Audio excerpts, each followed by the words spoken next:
it's Steph. Thanks for clicking. This is my finale for A Court of Pans and Empties. This is a Pantastic Ladies project that was created by Paula of A Beauty Guru Made Me Do It. It started on February 15th and it ends today on September 6th. It was based on A Court of Thorns and Roses by Sarah J. Maas. That is the first book in her series, A Court of Thorns and Roses. The reason that this is a finale and not a finale is because that there is going to be a project for book 2.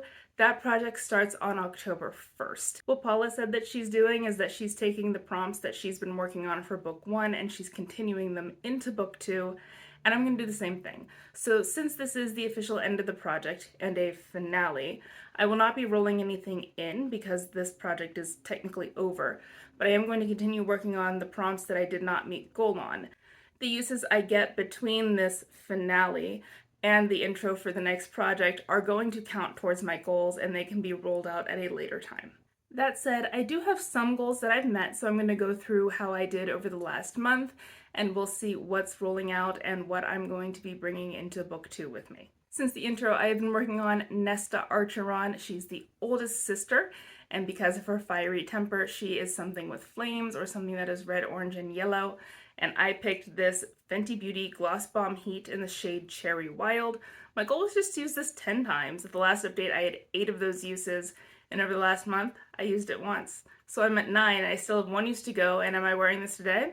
No, I'm actually not. I am wearing a lip crayon that I'm trying to finish before fall actually starts because I want this out of my collection.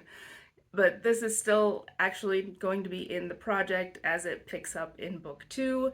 Hopefully I'll get that 1 use before the intro, and then this will be rolling out in an intro, which I've never done before, but that would be fun. I do like this product, and we'll see how much longer it can stick around. Next is the cereal, and the cereal is something you're scared to pan. The cereal seems like it looks like a Grim Reaper type thing, so it is quite scary looking, though as it turns out he can actually be very helpful when he wants to be. I picked a lip liner because the idea of panning a lip liner scares me because I've never successfully done it, and I've been trying to finish the same one for about 3 years now, so I didn't really want anything interfering, but this one did. This is the Lancome Lippidol Lip Shaper in the shade The Tea is Hot. My goal was to use this 10 times. At the last update, I had 9 uses, and I did use this the 1 more time, so the cereal is a goal met. This is a nice lip liner. Since I am still working on finishing my very first lip liner, I actually only have that lip liner to compare this to. So since I've only used 2 lip liners in my life, it's kind of hard for me to say that I would repurchase this because I would like to try at least 1 more.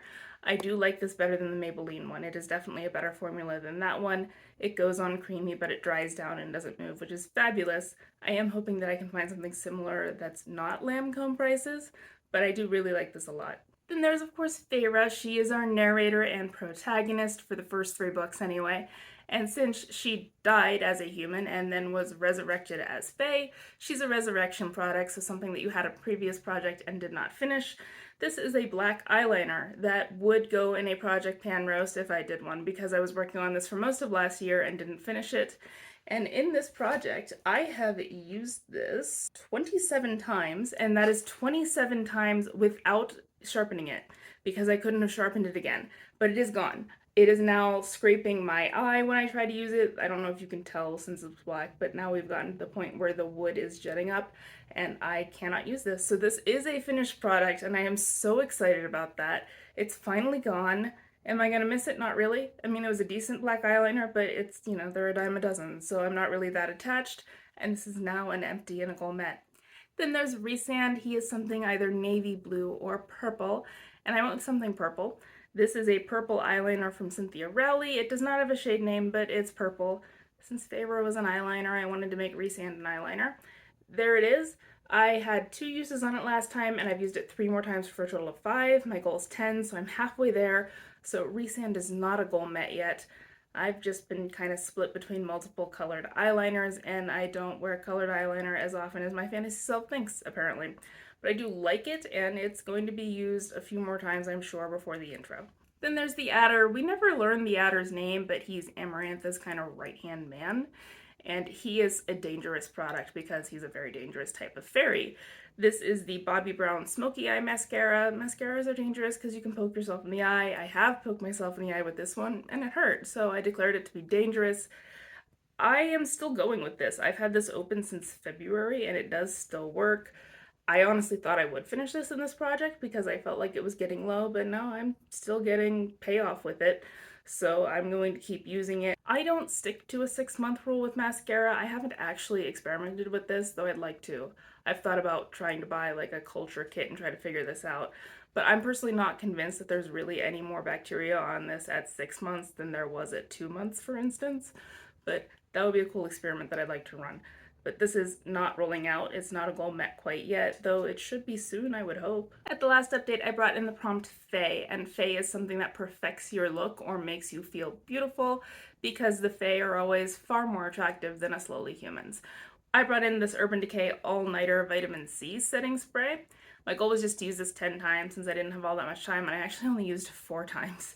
So I still have 6 uses to go with this. I actually think I can have that done by the intro, so I should get at least this roll out by then.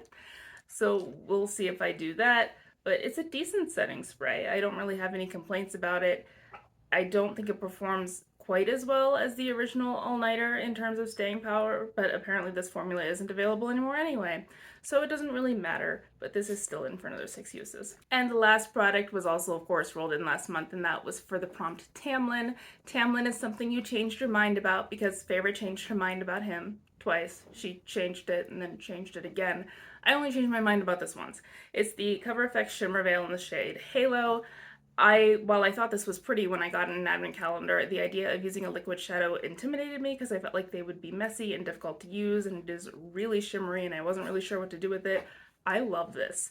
I like it especially as a topper. I like it as a topper on eyeliner too. Like I'll put a black wing liner down and then I'll put this on top and it kind of makes it purpley and iridescent and it's really cool looking. But I've only used it once of my 10 use goal, so I still have 9 uses to go on Tamlin, so he'll be in for a little bit yet, but I do love this product. So that was my finale, and I had 2 products that I met goals on. Those were the Surreal and Feyre.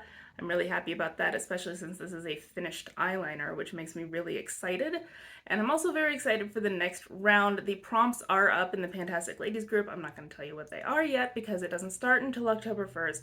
But if you want to know, you can go look and see what they are. There are, of course, a lot more characters introduced in the second book. The cast of the first one was really pretty small. It seemed like for half the book it was really just Feyre, Tamlin, and Lucien. In A Court of Mist and Fury, we meet a bunch of new characters and also see more of Prythian. We spent just about the entire book either under the mountain or in Springcourt, but in Akamath you spend more time in a couple of the other courts and you get to see them. There were 2 prompts from this first book that I didn't get to work on at all. What I'm going to do whenever I do my intro for the second book is those 2 prompts are also going to be on my Tiny Decisions wheel, so I could potentially still roll those in the future, but I'm not bringing anything in today. So here ends book 1. I will wish you luck on your projects, and in a little bit less than a month we're going to go into book 2.